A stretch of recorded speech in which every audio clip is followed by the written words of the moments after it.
it was like second to last lap, third to last lap, and Ocon cuts off Pierre and they crash and hit each other. I'm like, what the fuck, guys?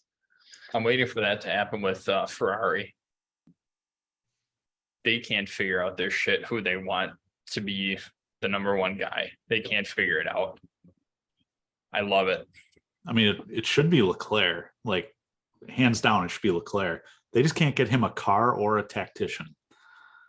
It's always strategy's been bad. It's always who has the fastest car that day.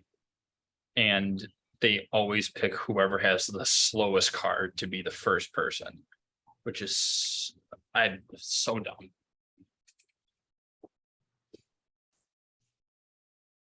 So welcome to Formula One today. It's Yemi Bakayoko. Oh, yo. Samina Mina. Edward Mende. Samina Mina Sam Sadakte. He comes from Senegal.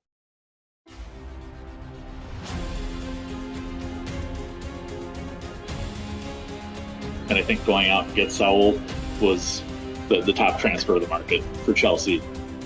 Chesney could have been in the shower smoking a cigarette like he was at Arsenal, and we still would not have scored.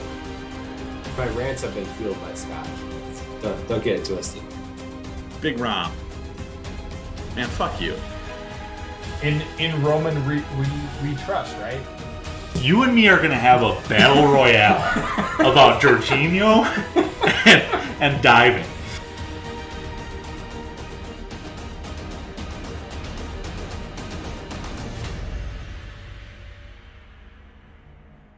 The flag stays down! Welcome to another episode of the Flag Stays Down podcast. Coming off two preseason victories. Hopefully a happy pod today. We got a full house. You got myself, Andy. You got Matt, and back. Matt, you missed last week, right, Parker, or 2 weeks ago? Yep. No. We were all here. We did a poll. You missed last week. Yep. Rewind all of that. Welcome to the Flag Stays Down podcast. No, we got Parker in the house. Parker, how you doing? I'm great. I'm real good, man. Life's good. It's been beautiful out here in Colorado, so trying to soak up the sun as much as we can while we still have it, and it's been good figuring everything out. All I gotta know, man, is when you guys coming out to visit. That's top on my mind now. Is when does the Flag Stays Down pod on tour to Colorado happen? So we'll have to figure that out. But aside from that, life's good, man. Life's good. Matthew, how are you doing? Doing good. It was a good weekend. A lot of grilling out.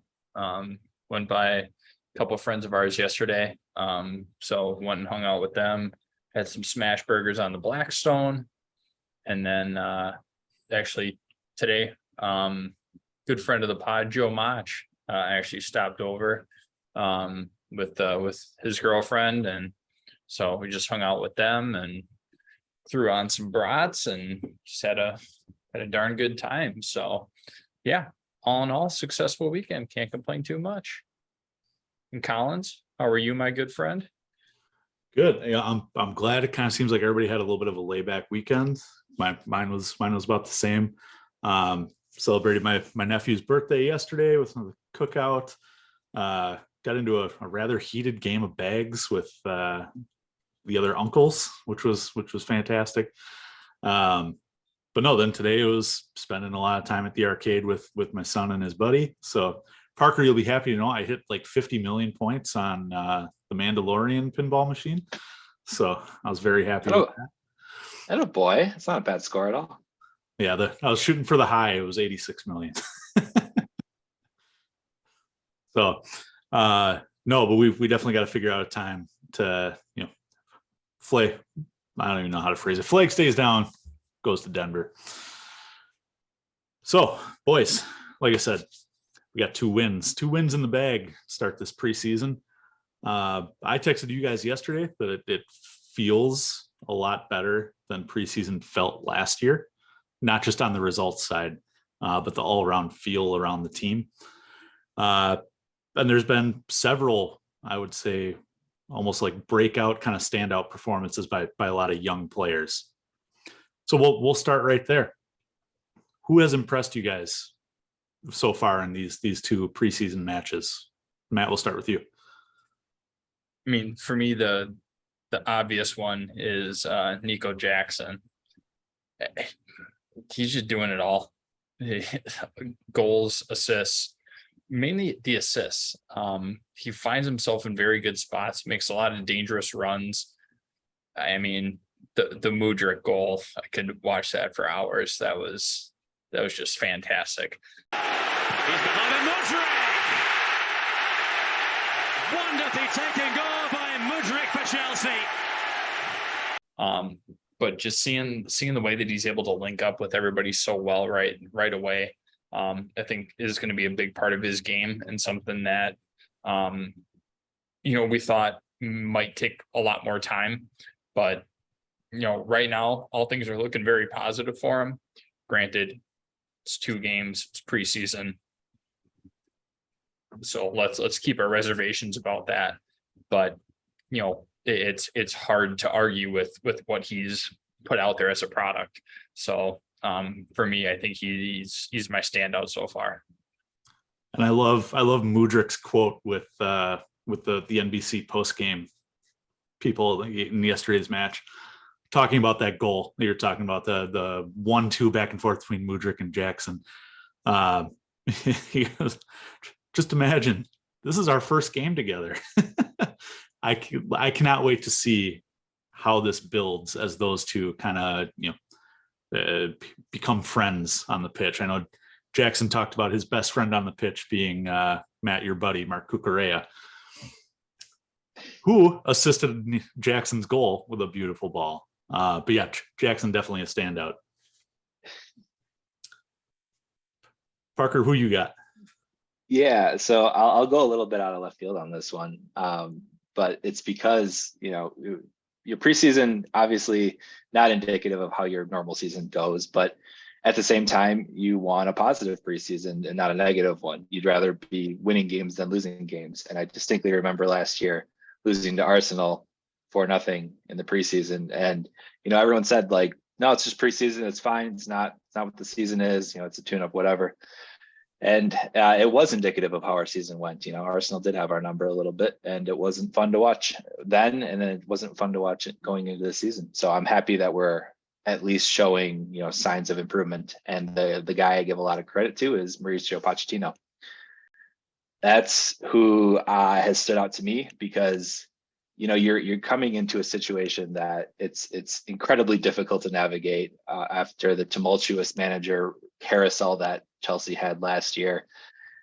You're the new guy appointed, and blood's in the water already. There's no such thing as a grace period at Chelsea. It's win or die. It's just, you just have to. And he hasn't said something wrong yet. It feels like he's come in, done what's been needed to be done, said what's been needed to be said. He's handled the Rom situation really well. He's handled people that want to stay versus people that want to go situation really well, by kind of creating that little bit of divide in the squad and saying like, this is the people that want to be here. We will train them together, and we will kind of keep everyone else separate. I like the vibe. I like the mentality that he's starting to create. And he talks about players and people that come in on big transfer, high ticket transfers, big money transfers, and he at the end of the day says, we're going to play the team that gets us wins. And I love it, and it's what I want to see. And so while I'm reserved in how I feel about the team after 2 preseason wins, much rather be sitting in this seat today than 2 losses and conceding more than we're scoring. And I like seeing the goals come in. Makes me a bit nervous seeing the goals getting scored, 3 against Brighton, and a couple of those coming with them playing at 10 men. That is where my biggest reservations are coming. But at the moment, it's been fairly positive, and I'm happy with the progress I've seen from just a few months ago to today. That's a good shout on Pochettino. I wasn't even thinking the management. Like you said, he hasn't missed a step in terms of his pressers. You see the water breaks. He has the whole team together, kind of coaching them up. We didn't necessarily see that last preseason. In the pictures of training, and I know this is kind of an apples to oranges comparison, but last year when it was Graham Potter, a lot of times we saw the pictures of training. Graham Potter was off by himself. The assistants were kind of running the practice. Now you see pictures and videos of Pochettino directly involved with these players. So I agree. I've got, I know you guys hate this word, but I've got good vibes for Pochettino so far. I am officially canceling the word vibes after both of you guys just beat the living shit out of that word last season. I am canceling that along with any sort of redemption tour. Those are in the same boat for me. Collins, you're gonna have to bleep it. It's gonna be the first bleeped word on the pod, and it's gonna be vibes. I like it. But you know, we haven't seen Bruno Saltor. He's on the staff. I haven't seen any pictures of him. But we don't talk about Bruno. So no, we don't. In terms of, but my player who has stood out the most to me, I feel like I've already beaten these two, beaten the drum on them so much that it's pointless for me to talk about them. But Cesare Cassette has been great. He looked a little bit shaky when he first came on yesterday against Brighton, but overall has looked very good in this preseason. And Andre Santos, he hasn't even wowed me. It's more of just he looks like a natural fit in there. He never seems to be caught out of space. His passing never really throws me off. We've talked about it before with offensive linemen, right? Or defenders where, hey, if I don't notice you, you're doing something right. And that's what I've been getting out of Andre Santos. So those two aside, I got to go with another Brazilian, and that's Angelo Gabriel. He's still a little raw. He's what, 18, 19, just signed him out of Santos a couple weeks ago. But his love of the 1-2 link up and cutting into the field, into the box is scary. I saw a video the other day comping him to Neymar with that specific move. That's a signature kind of Neymar thing when he was coming up through Santos. And it's great. And I think, if Noni Madueke is going to be our starting right winger, why not have another young guy underneath him in a season where we don't have European football, where we don't have the FA Cup, where we don't have, we do have the FA Cup, but not anticipated to go far in it. Limited amount of matches. Why not let him train at the first team for a year? I mean, he's shown he's got 3 years now of senior football in Brazil. He made his debut as a 15-year-old at Santos, and he seems to have the kind of wherewithal to, he knows what's going on the pitch. He's got what seems like a very high IQ on the pitch. It's just a matter of, some of those technique things need to be tweaked. So I say let him run with the team, let him train for a year. And if honestly things don't work out come January, then you can loan him to a Strasbourg or, to the championship, something like that. But just his tactical ability and his skill have really impressed me in these first two matches. The only thing that worries me about that, Collins, is kind of the point you made about us not having European football, and the fact that we'll put out the same team, most weeks, and we'll have bigger gaps in our schedule when Champions League football is going on, and when other tournaments kind of take precedent, then the Premier League gets some time off, right? And so we never had that time off, and so not only are we not playing Saturday, Wednesday, Sunday again, we'll be playing Sunday, week off, Saturday. You know what I mean? It'll be a little bit more. So a guy who's kind of looking to crack in, it's going to be even harder than we're used to seeing guys crack in. And, to be honest, it's been kind of hard to crack into Chelsea's 11 or 14 players, historically as is, and that's with a crowded schedule too. So I think for a young guy, it's probably best if he does go out and get some first team experience. But I hear what you're saying, and I like what I saw as well out of him. Yeah, the thing that worries me is, and this just might be PTSD from it, but the Billy Gilmore loan to Norwich. It on paper, it looks like a great situation. He's coming into a newly promoted side. And then Thomas Frank decides, I'm going to worry about our guys. And then it kind of derails, Gilmore's Chelsea career. That being said, he had a nice game last night against us. All right. Any other first impressions from the Wrexham or the Brighton game? Parker touched on it. I'll just kind of reiterate it. I don't like what I'm seeing out of our defense at all. We just don't look good. And we can score as many goals as we want, but if we can't defend, then it really doesn't mean shit. Granted, we don't have, a lot of our big pieces that we would normally have back there, but Cucurella has looked, especially against Brighton, looked shoddy at best. Colwell gave up that. I thought it was a stupid pen. Trev, nobody knows what's going on with Trev. If he's playing center back, right center back, if he's even going to be at the club to start the season, nobody knows what the hell is going on. So you're left with Thiago Silva. Benoit is, I think, on his way back. 8 weeks. Fofana's out with an ACL for most of the season. So I don't know. It worries me what we have as far as the heart of our defense.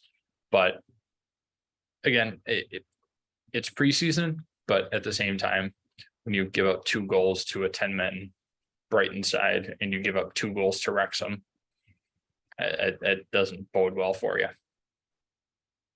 We didn't concede against Wrexham.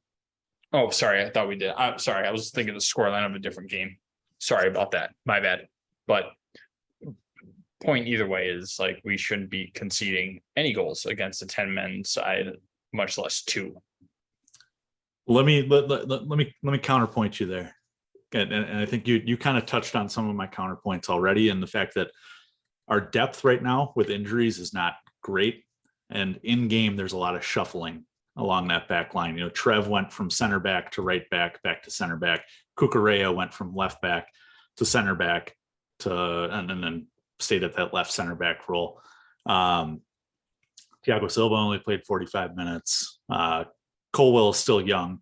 He's 21 years old. But I think, Parker, like you said, we're going to be playing routinely pretty much the same lineup week in and week out, at least in the Premier League.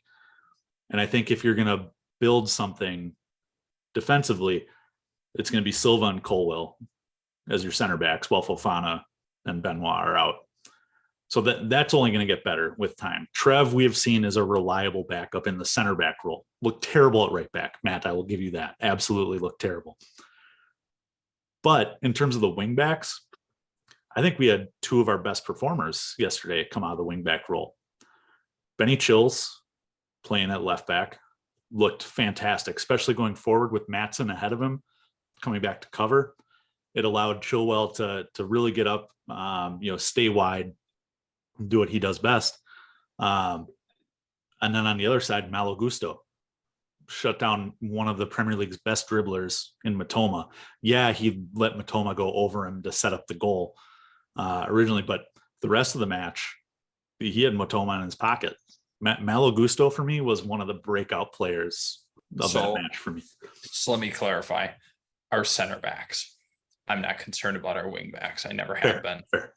Center backs, that's what worries me tremendously. This is off script, but what do you guys think we'll play? What do you think our formation is going to be? Do you think we'll go 3 at the back, 4 at the back? How do you think we'll line up? I think it's going to be pretty similar to what we saw last night against Brighton, the 4-2-3-1. It just seems to fit our personnel a little bit better, especially when we're a little bit tight on center backs. We've got a ton of midfielders, ton of attacking midfielders. It allows you to play somebody like Ian Maatsen, who may be our 3rd left back, in more of a forward role to cover, to allow Chilwell to go forward. And, I don't think we'll be playing with two strikers when we only have two on the entire roster, right? So yeah, I think it's gonna be the 4-2-3-1. I'll leave it up to Keppa to decide the lineup. Mr. Manager. All right. Well, the last thing I want to talk about is something that I kind of teased before we got into the subject here. But am I the only one who's getting more positive vibes out of this preseason than last preseason? Is that something that, Parker, you kind of touched on it a little bit? Last preseason was, or Matt, maybe you were on this. Last preseason was kind of shit, and then it kind of transferred into the season or rolled into the season. I'm not saying, we started 2-0 in preseason, so we're gonna, touch the Arsenal Invincibles, but can a positive preseason lead to a positive season? A positive preseason can lead to a positive season. It can also lead to a negative season. I look at preseason world football the same way that I look at preseason American sports, NBA, spring training for baseball, NFL. Nobody really cares. That's kind of how I look at it. Until the actual season kicks off, to me, it doesn't matter. Right. We've seen, I'll use the NFL specifically. We've seen teams go, 4-0. Oh, we look great, blah, blah, blah. And then they end up being like a 3-13 team in the regular season.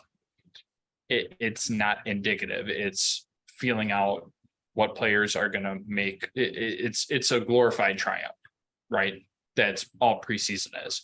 Who's going to make the cut? Who's not, right? You don't put your best team out there and actually see what happens. It's all trial and error. So it could be good, could be bad.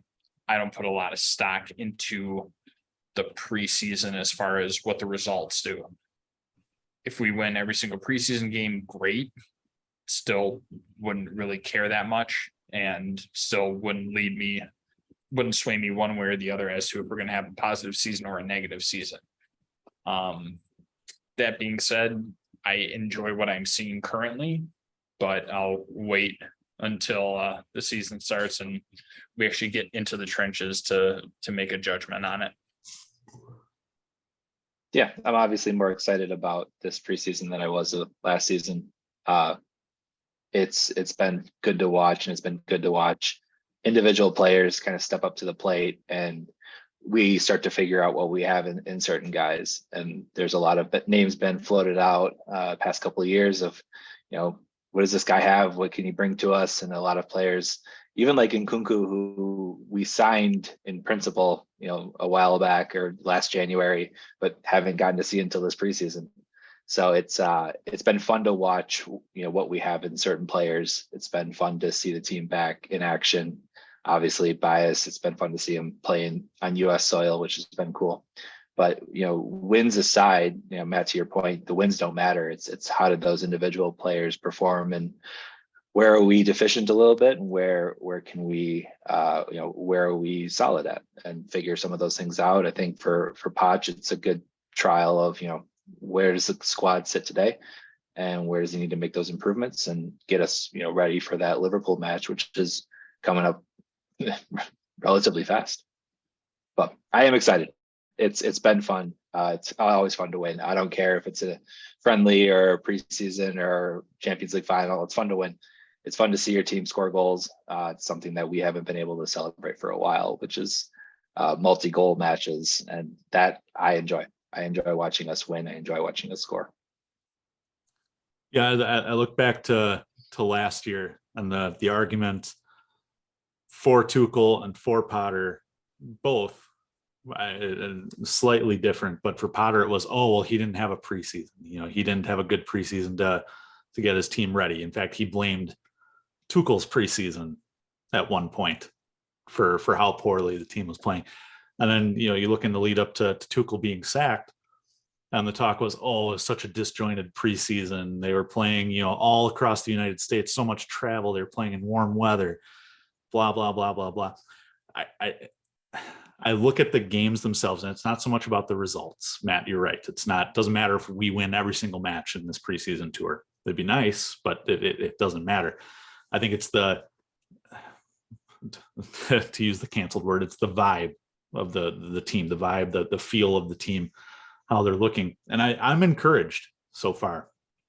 You look at last year, for example, right? We're playing Club America, Charlotte, and then Arsenal.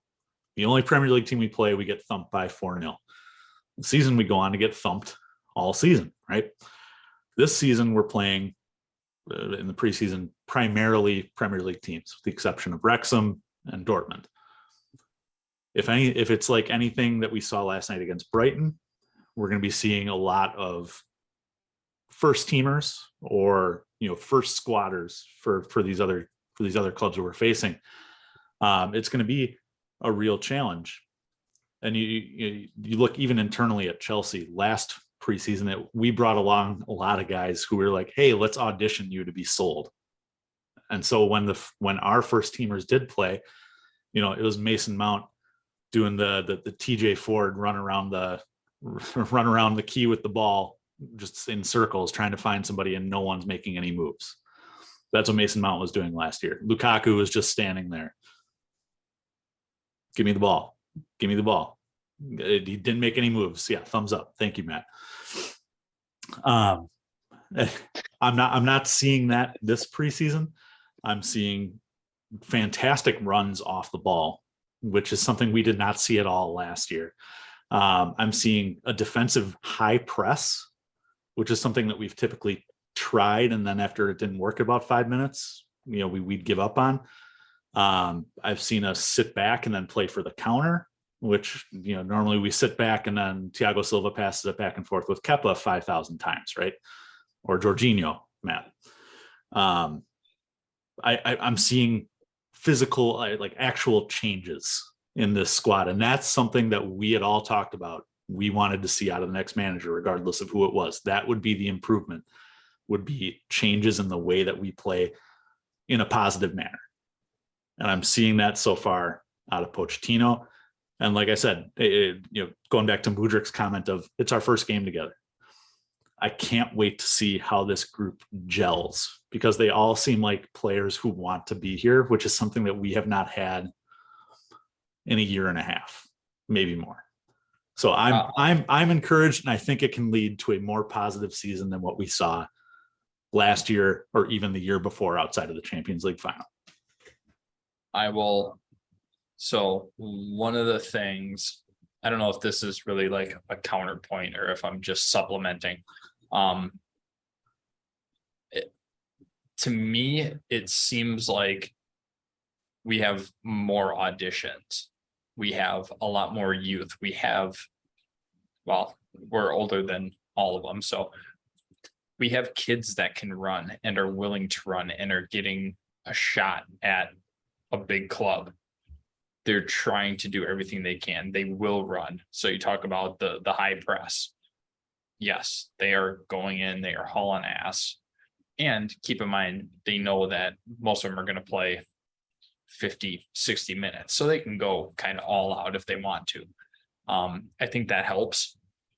And you talk about Mount and Rom, and yeah, I think the biggest thing hasn't necessarily been Pochettino. It's at least 100%. It's the fact that we have people that are hungry, right? We talked about that a while. Like that's why Mount originally was so good. When he was Frank's kid, he was hungry, right? That's why Tammy, when he was doing well for us, he was hungry. We have an entire team that's like that now because they are young. We've gotten them to a big club. We want them to do well. we've invested in them and they want to show what they can do. So I think that plays a big factor in it as well. So I like seeing that. Is it sustainable? Probably not, but I do like seeing the effort that's being put out there, even if they are, as I would say, kind of, bullshit matches or whatever, but just seeing the effort level that's been given by these young players is encouraging. I think just about everyone on this preseason tour has a legitimate shot to make the team outside of maybe Diego Morea, who we recently just signed from, who was at Benfica. He seems to be the one that, is lagging behind a little bit, and it's understandable. He hasn't made a senior appearance in any league. So it wouldn't surprise me if he went out on loan. But we also have 5 keepers on this 28-man roster, so that'll be trimmed down.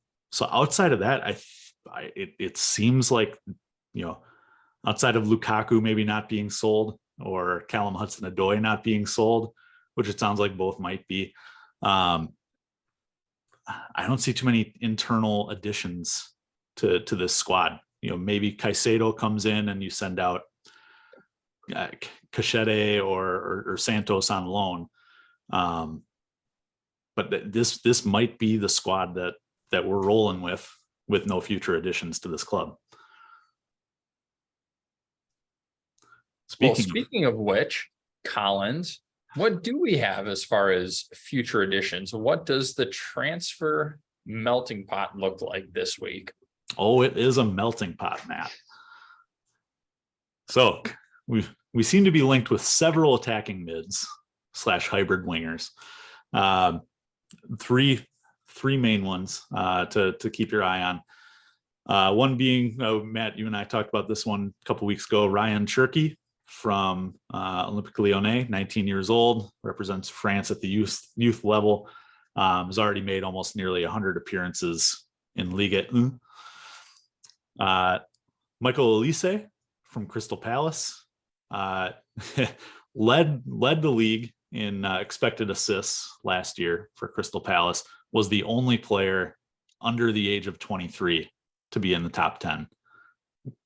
He's currently 21, also a French international. And the final one being Mamadou Kudus from Ajax. Couldn't tell you much about him. I know Brighton's interested, so that one may just be, hey, give us Caicedo or we're going to take your top target. So any of those names pique your guys' interest? No, I don't. I just don't know enough. I mean, the only one I'm familiar with is Olise, but I don't know. On a meh Palace team, where the guy was Wilfred Zaha. I know it was Olise and Eze. Those are kind of their two young talents. Yeah, I guess that'd be okay. I think it's going to come down to, okay, what are you going to do with them? Right? If we already have this crop of young talent that we went out and signed and everything like that, what are you going to do with them? So I think that's kind of the big question. But we'll see what happens. We'll see how things shake out. Yeah, the worry for me is the point that we both talked about, Matt, earlier. Just I wish we were trying to bolster our defense up and not necessarily our attacking mid forward area. Outside of a true striker, I think we're pretty well set on the wings. We're pretty well set in the mid and on the wings. It's like the center, that center strip of the pitch, goalie, center defenders, and a striker is where we need the most help. And the perimeter is where we're most set. So they don't excite me. I'm not turned off by the idea of bringing in an Olise, but it just doesn't fill the void that I think we have as a squad. And to be fair, I thought the West Fofana injury really screws us in the sense where we had a guy who we invested a lot of money in not too long ago. who's solid and who, would have played 95% of our Premier League matches next year. And now we don't have that, right? So that's tough, and that's a big blow for us. So hopefully we can get signing in that direction coming forward. Well, we'll get to it. There is a defender rumor that I left out that we'll get to in just a moment here. But I wanted to propose an idea to you guys. I'm big on Ryan Cherky. You guys know, and I've explained on this pod several times that my first true love was Lyon. I still follow them in the background. I've been a big fan of his. He reminds me. His career didn't turn out very well, but his starting years at Lyon reminds me of a Hatem Ben Arfa, who ended up bouncing around Europe and being shit. But it was him and Karim Benzema were supposed to be the two big things that both came up around the same time. So that's who Cherky reminds me of. I like Olise. I like that he has as much Premier League experience as he has. Certainly somebody who can back up in Kunku. Kudus, I just don't know enough about. I know the Ajax system is good. I know that they scout well, they develop well, so he probably wouldn't be bad, but he'd probably be third on my list. But Olise and Cherky, if they, one or both of them come in, that puts us at 7 or 8 French players on this squad. Let's see, Nkunku, Malang Sarr somehow still on the squad. Malo Gusto, West Fofana, Benoit Badiashile, as well as several other French speakers from other nations. Is this setting up a a welcome to Chelsea to Mr. Kylian Mbappe? Parker, go ahead. I mean, it's always funny when you see us get rumored with someone like this.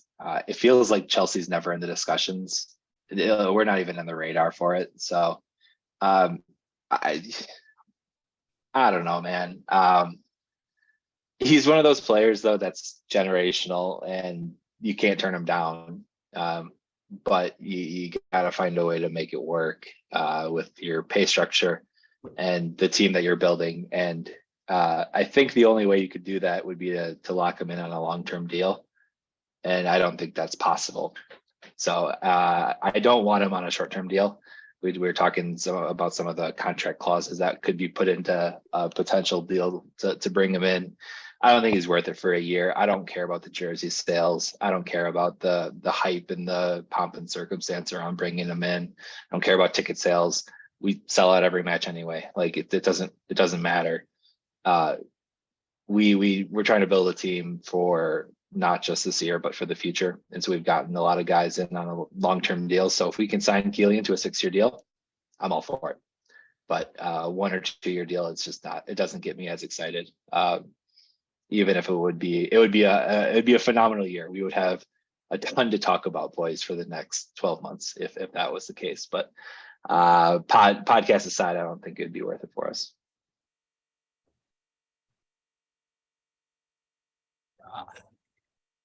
I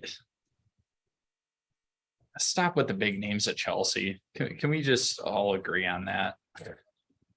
Like, we've tried, it just doesn't work. It's good in theory. Like, maybe not even big names, but big money signings. Like somebody like an Mbappe. Like Enzo Fernandez. Let me rephrase, a big money striker or a big money attacker. How about that? Yes, I know Mbappe has the pedigree of World Cup. We all know who he is, what he's capable of, what he has done. I think ever since he went to PSG for, what was it, 200 and some odd million. 6 months into that, he was already rumored to be going to Real Madrid the next summer. And it's been a constant back and forth since he's been at PSG of whether or not he's going to stay, whether or not he's going to go to Real Madrid, what's going to happen. He's flip-flopped so many times. I don't even know what side he's on. I don't even think he knows. I believe he had a good working relationship with Pochettino, which I'm sure that's where a lot of this stuff is kind of stemming from. Would it be nice to have a Chelsea jersey that says Mbappe on the back with the number 9? Yeah, it'd be great. Not the number 9. I can make a custom one of those. That's fine. To me, I don't like the gamble of spending that kind of money on a player that seems like he can't really make up his mind on what he wants to do or where he wants to play. I think even if you do lock yourself into a long-term deal, it's going to be the headache. I'm going to be very loose with this analogy.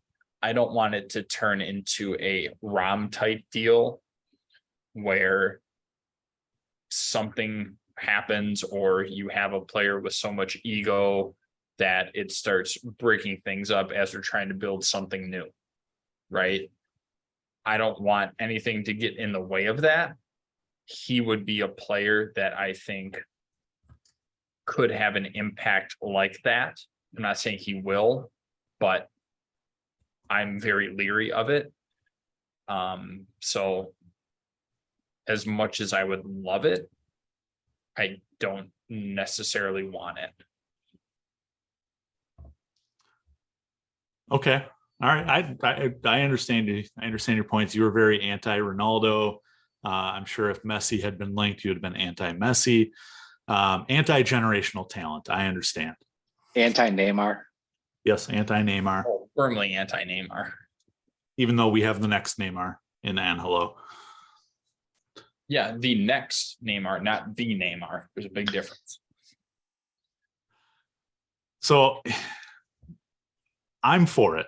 I mean, you guys know me. You guys know I am all about, all about Mbappe, all about bringing in goals, guaranteed goals. And you look at where we finished in terms of goal scoring last year, and it's bottom half of the table. Looking at it right now, roughly 15th. Just looking at numbers, doing some mental math. 15th last year in goals. Defense was not the problem. Kepa had one of the highest save percentages in the league. I think outside of the top 4, we were one of the best defenses in the Premier League. You look at European wise in the Champions League, we had easily the best defense in the Champions League. What we need is goals. Mbappe guarantees you goals. And I think having young strikers in front of him, having Nicholas Jackson, having Armando Broja, David Datro Fofana out on loan at Union Berlin. I like what I've seen out of Jackson, and I'm not saying that he's going to flop. I'm not saying that at all. But I'm saying this guarantees you goals. Jackson is still, how will he adjust to the Premier League? How will he adjust to life in London? Will his house get broken into like Pierre-Emerick Aubameyang? There's all kinds of wild cards there. Mbappe, regardless, you're getting goals. But before we talk about, what if Mbappe flops on a big money deal? He already is the most expensive, transfer, I'm pretty sure, in history, going from Monaco to PSG. He's already lived that pressure. And on top of that, he's a player coveted by Real Madrid. Outside of Eden Hazard, when was the last time Real Madrid made a terrible signing? I can't name one. Gareth Bale. Who won them the Champions League. And then took up golf versus playing for Real Madrid. And then won them another Champions League. Didn't really do much. He was injured a lot. But anyways, he was on the team. Yes. And contributed to league wins, to Copa wins, to Champions League wins. So yes, Eden Hazard being their only bad signing. Thank you. Real Madrid for your money. I appreciate that. But I saw an interesting idea floated. We've all talked about the Real Madrid interest in Mbappe. There's rumors that he has signed some kind of pre-contract, so to speak, that he will join Madrid, that, these will be his wages starting in 2024 or 2025, something like that. Al Hilal, I get the Saudi teams mixed up. It might be Al Ali, I'm not sure, has offered him a contract saying after 1 year, this is your release clause. It's solely for Real Madrid. You can go for free to them and them only. What if something was set up similar with Chelsea? This way you're avoiding the ego thing. You're avoiding the question every single year of, is he staying? Is he going? You can sign him to a 6-year deal. After year 1, your release clause is exactly how much we paid for you. After year 2, it's 90% of what we paid for you. After year 3, 80%. And after that, there's no release clause. Like, you're stuck with us if we decide. How do you feel about that? How do you feel about the living the mercenary lifestyle with Kylian Mbappe? I think if we were if we were knocking on the door for a Champions League team, or to win the league, I think it would be worth the gamble. But because we're in rebuild season, I don't think it would be worth going away from the rebuild for the 1 year thing, because I don't think he makes us Champions League winners or Premier League winners tomorrow if he just joins the team. And so if we're only getting a year out of him, I'd rather use that year for development for our team, the guys that we've signed on long-term deals. That's as brutal of a way to turn Kylian down. I don't think it's worth it. I don't think it's worth paying the high wages, and I don't think it's worth it knowing he's going to leave.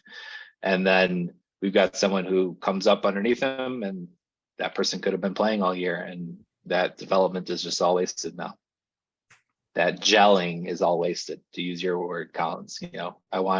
This is a rebuild year. None of us have super high expectations about finishing top 4. We have no Champions League. We've got no Europa League, none of that stuff. This is, I hate to use the phrase, but house money. It's a house money season in which we're taking a lot of players and we're building for the future. We're not necessarily building for next year. We're building for 2 years, 3 years, 4 years to see if we can't put a championship team out then. Kylian doesn't help that situation. Matt, what about you? Yep. There's no point in bringing him in. With such a young team, there's no point. Especially on a 1 year, basically a player option, right? That's basically all it is. It's a player option. Why? To me, that would be a worse decision than trying to sign him to a long-term deal. Here's I'm sold on the contract thing. I think that erases a lot of the doubt of, is he staying? Is he going? You've got set parameters. Here's how you can go. Here's when you can go. It doesn't necessarily have to be a year 1 thing. It could be starting in year 2, something like that. But I think you're not going to run into any FFP problems in that case, right? You're going to guarantee you at least make your money back, if not more. And I think honestly, this team right now, in its current iteration, is a top 6 team. I think if you add a 20 to 25 goal scorer, you're challenging. I think honestly, you're past Liverpool at that point. I think you're past Arsenal. I think Arsenal have cocked up their roster very heavily with Kai Havertz. I think he's going to stunt a lot of what they do. So then you're battling City, but you don't have those. We don't have those European nights. We don't have to worry about resting players. We're putting forth a first team roster. And the Champions League, it's nice. I love the Champions League. I love Champions League nights. Winning the Champions League was fantastic. But after a decade of dominance over Man City, I think it would be sweeter to win the Premier League. So Collins, let me ask you this, because this would be a worry of mine in this situation. You've cleared up all the financial stuff. The financial stuff is, buttoned up early and it's fine, right? But if you're Mbappe and you're going somewhere on a, let's just call it $100 million transfer, and you have a $100 million transfer waiting for next year where you're going to make, I don't know, let's just call it like 400 million a year at Madrid. Right? So that's the scenario. What is his motivation to play each week? What is he getting out of any of this? What does he get out of being part of the Chelsea project for a year? Because if I'm him, like none of it matters. None of it matters. It's not a long-term buy-in. It's a short-term buy-in, and your motivation week in, week out. I don't know, man. It's like, I don't have to question what Reece James's motivation is. Yeah, I don't have to question what Enzo Fernandez's motivation is. He went through the shit with that team, and he's on a long-term deal, and he's there to fight to win games. Mbappe, he wouldn't be in the same situation. And if it doesn't go well, doesn't matter. If it goes well, doesn't matter. Like there's no incentive there for him to show up every single week and score goals. I'm not saying he's not going to score goals, because he will, but is he going to fight? Like, I don't know. Like, I have no clue. And that's a pretty big wild card there, is I have no clue how he's going to show up every single week. See, but Erling Haaland is in a very similar situation. The rumor is that he has a similar clause in his contract that starting next year, he has a guaranteed release clause for Real Madrid. So what has he been playing for, right? If you're Mbappe, does Chelsea give you a chance, not this year, but next year, to win the Champions League, which you have never done? Does Chelsea this year give you a chance to win the Premier League, which is a more credible trophy than Ligue 1? Right? There's plenty of things to be motivated by. And especially, we've already used the word generational talent. These guys are not lacking on motivation. These guys have that extra something that drives them.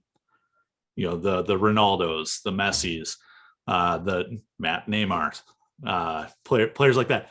They have that internal kind of drive. So I'm not at all worried about the motivation. I understand the concern, and if this was Lukaku, right, and it was a similar situation, then I'd be like, oh, okay. There's no reason for you to be here at this point. But a guy like Mbappe, from what I've seen out of him at a very, very young age, I have no worry about him being motivated, because we saw something very similar when he made his transfer to PSG, right? The rumor was, oh, he's going to Real Madrid next year. Oh, he's going to Real Madrid the year after. Oh, he's going to Real Madrid the year after that. Has still cranked out goals in France like it's no one's business.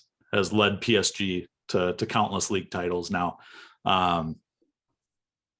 It's not something I'm concerned about, but I will say you guys have shaken my confidence in this. I'm still pro Mbappe. I'm still not thinking it's going to happen, but I would like it to happen. But I'm not as sold on it as I was pre-pod. Yeah, I think just for me. Oh, sorry, Matt. Go ahead. Just real quick, France isn't even considered a top 5 league anymore. And second of all, Neymar's motivation is to make his sister's birthday every year. So just like to throw those two little tidbits at you. I did watch a video that debunked that rumor. Got it. Yeah. I'll send it to you later if I can find it. I look forward to watching it. Well, here's my last, and we don't need to talk about this, but my last point as to why we should be in on Mbappe. There are 5 clubs in on Mbappe. A Saudi club that I can't remember. Real Madrid, who we've already, there's already been conversations with Fiorentino Perez, their president, and he's more worried about getting reelected president than he is about signing Mbappe. And then Spurs and Manchester United and Chelsea. What happens when Mbappe goes to, Spurs? He won't win shit, right? What happens when he goes to United? It's a big worry. He's a great talent, of course. That we fall further behind for a year. Yeah, for a year. We're already in the process of rebuilding anyways. So what the hell does it matter? Thank you. because That's exactly my point. But that's my point, because like if we play for a year and we can't win it all, which I don't know if we can or not. It's obviously hypothetical, but say we don't, and then we lose them, and then we lose out on a year of development. And I'd rather be in project mode than have to win mode with this team. I'd rather build for tomorrow than put eggs into a today basket. I think it's more valuable to see what Nick Jackson can do and see what Mudryk can do week in, week out with consistency. See what Nkunku can do with consistency. Madueke. These guys are exciting, young, hungry, talented, and seem like they like each other. And I'm more invested in the project than I am the quick fix. How long did Ronaldo's stint last at United? His second stint? 2 years, Year and a half, I think.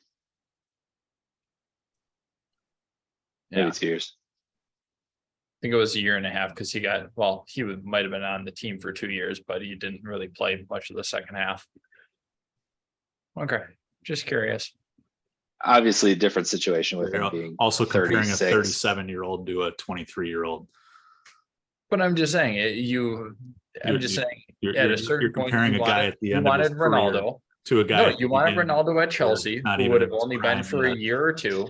And so what you should be doing is so now you want the same thing with Mbappe, and it's going to end up being the same thing.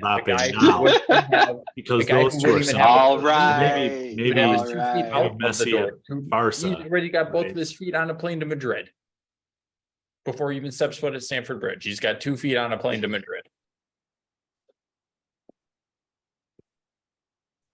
God, I miss this. Apologies to anyone that's still listening to this shit. Nope, that's all staying in. I believe it. I'm gonna have to go back and try and listen to what you said. I'm not gonna lie, I was just rambling until you stopped talking. Oh no. I was gonna make sure I got the last word in. All right. Well, last piece of business for the night. Oh, Parker, sorry, your defender rumor. Mark Gahey coming back to the club. Seems like Palace is having a fire sale. 50 million is apparently the valuation on him. Center back, former Cobham graduate. Palace seem like they're going down at the end of the year. If I'm him, I'm jumping ship. But 50 million seems a bit hefty. So thoughts from you guys on that real quick. 30 and we'll talk. Yeah, that's quite rich. But maybe a loan agreement with one of our players that might not get a crack for him, and maybe some money or something like that. But usually we can get a little crafty with some of those deals if someone is maybe on the skirts of making our team. But 50 from that's too expensive. Yeah, I think I'm in on that if it's 40 and maybe 5 of add-ons. Which Parker, you and I talked a bit with pre-pod. Add-on seems to be the new buzzword in global football. So just throw it out there. I'd go 40 and 5 in add-ons. All right. Last thing, boys, is our 5-a-side draft. Matt, well, actually, boys, I just want to be upfront. First of all, I forgot to put it up on Twitter. So I had an independent panel. I just texted it to random people that I know and asked who won. Matt, you are this week's winner. Congratulations on 2 weeks ago draft of Office characters. You had the team of Oscar in goal, Dwight in defense, Daryl and Todd Packard in the mid, and Kevin up front with Bob Vance as the manager. Well done to you.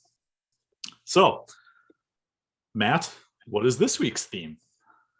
Oh, excellent question. I honestly did not expect to win, to be 100% honest. My team's not very quick. I can tell you that much. All right.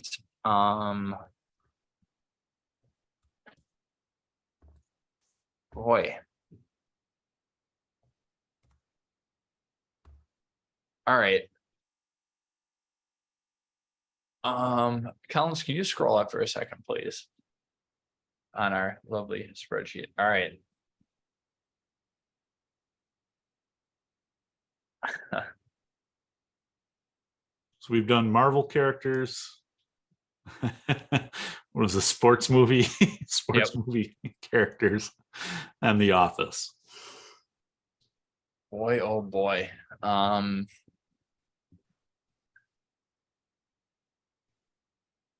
right. Let's do cartoon characters. It could be, and I'm gonna go strictly from TV shows. All right. Well, Parker, you took last in the draft. So Sweet. So you get to start us off. It'll be you, me, and then Matt. Cartoon characters.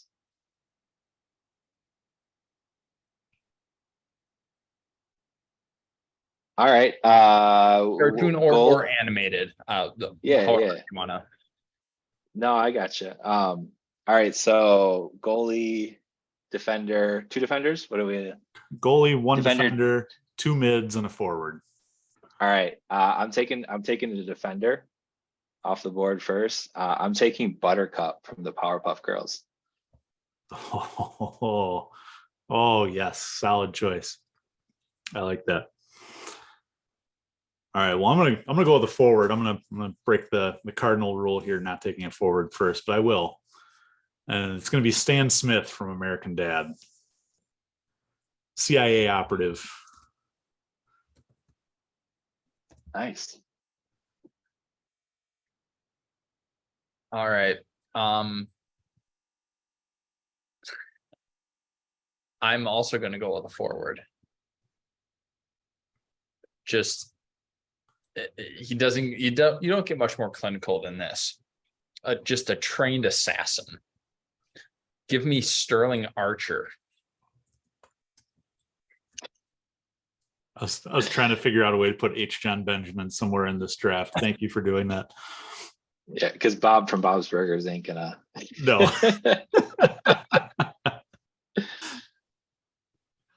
right, Parker, back to you.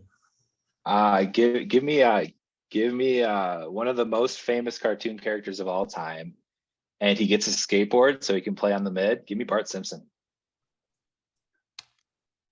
Where did you want him? Sorry. midfielder. Midfielder. I like it.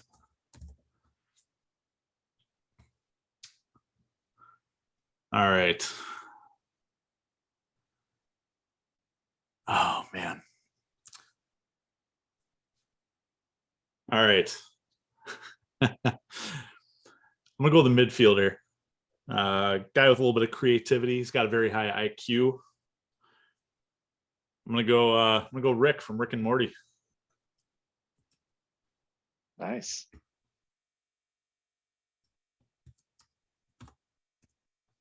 All right, Parker, you're gonna love this one. So midfield, just the ultimate strategist.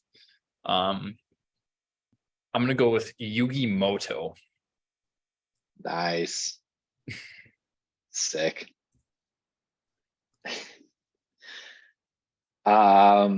I'm debating whether midfield or forward for this guy. I think I'm going to go forward just because of the pure speed. But give me Goku as my forward. Oh, touche. God damn. I don't know enough Dragon Ball Z, but I feel like that's about to be the next 10 picks from you guys. I'll limit my Dragon Ball Z to only the one. All right. Well, I'm going to go with a guy who loves fundamentals. I feel like he'd be very technically sound. Reminds me of Benoit Badiashile. We'll go with Hank Hill. Nice.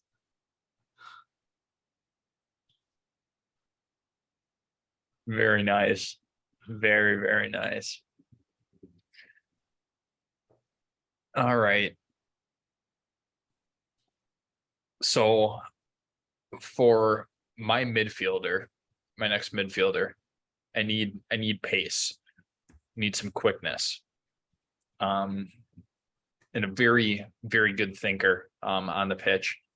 I'll take a road runner.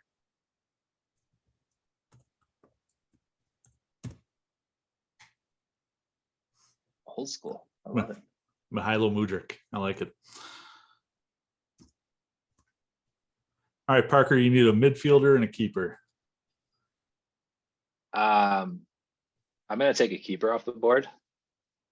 And mainly because I feel like in schoolyard games, you know, the guy in the wheelchair is going to get to play goalie. Give me Timmy from South Park.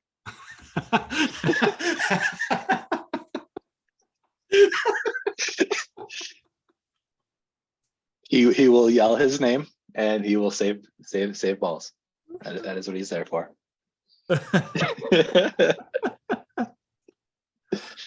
Oh my God. Oh, that's awesome, Parker. All right. Well, I'm also going to take a keeper off the board here. He's got great hand. Probably a natural, just with the hand alone. I'm going to go with Thing T Thing, member of the Addams family. Mhm. Very nice.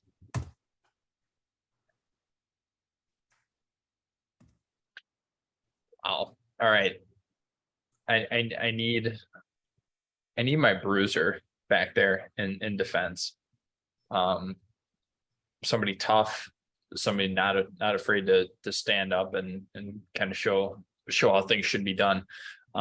Give me Pam from Archer.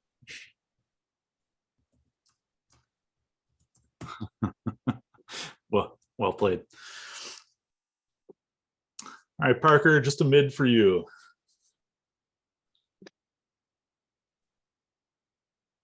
I'm going another deep cut on this one. One of my favorite shows growing up. I was a 90s Nickelodeon kid through and through. One of my favorite shows was Hey Arnold. Give me the best athlete in Hey Arnold. Give me Gerald. Yes. Very solid choice. See, you were a Nickelodeon kid. I was a 90s Cartoon Network kid. So I've got Rick Sanchez as my midfielder. I need another midfielder. So I've got the creative type, you know, who can do a bit of everything. I need the big body bruiser. So I'm gonna go Johnny Bravo. Great pick. I thought about Johnny Bravo. All right, Matt, just a keeper from you. To me, this is one of my favorite shows to watch when I was a kid. I was also Cartoon Network. It was big. This guy did so well for himself. He ended up having a late night talk show. Just that just speaks volumes to how he is and just his knack and how creative he can be, and just his normal daytime job, was just defending and just not letting anything through. So I will take Space Ghost. Coast to coast.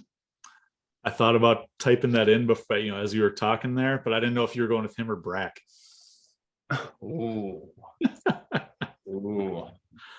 Regardless, solid choice in goal. I like it. Love it. All right. Well, make sure I will put this on Twitter this time. So make sure to vote. Who is the winner of this week's five-a-side poll cartoon characters? Parker had Timmy in goal, Buttercup in defense, Bart Simpson and Gerald from Hey Arnold in mid, and Goku as a forward. I had Thing in goal, Hank Hill in defense, Rick Sanchez and Johnny Bravo in the mid, and Stan Smith as a forward. Matt had Space Ghost in goal, Pam from Archer in defense, Yugi Moto and Roadrunner in the mid, and Sterling Archer as a forward. All right, well, boys, that wraps us up for this week.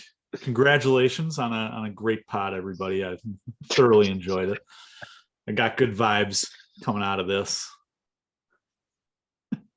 Make sure to blow that word up. But boys, I don't know if you know this, but you can follow the pod on Twitter, Instagram, Facebook, and Threads at Flag Down Pod. I'm just kidding. We have a Threads. I don't touch it, so don't go on Threads. You can get the podcast itself anywhere you get your podcasts. If you are on Apple or Spotify or Google, make sure to subscribe, rate, and review. So, boys, until next week, cheers. Cheers, boys.